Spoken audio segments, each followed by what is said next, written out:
Hello everyone, welcome back to the channel. In today's video, I'll show you how to add music in the VLLO app. First, open the VLLO app and you can either create a new project or open an existing one. Once the project opens, you will notice that the VLLO automatically switches to the audio section in the timeline. On the left side of the timeline, you will see audio options like BGM, sound effect and voiceover. To add background music, tap on BGM.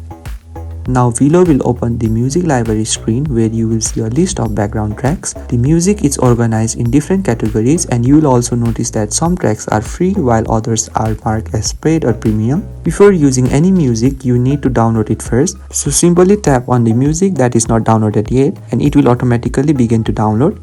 Once the music is downloaded, you can simply tap on it to preview the track. While previewing, VLLO also allows you to trim the audio so you can choose the part you want to use. After previewing and selecting the music, tap Done and the audio will be added directly to your project timeline. You can now adjust the music length and move it along the timeline or lower the volume so it perfectly fits within your video.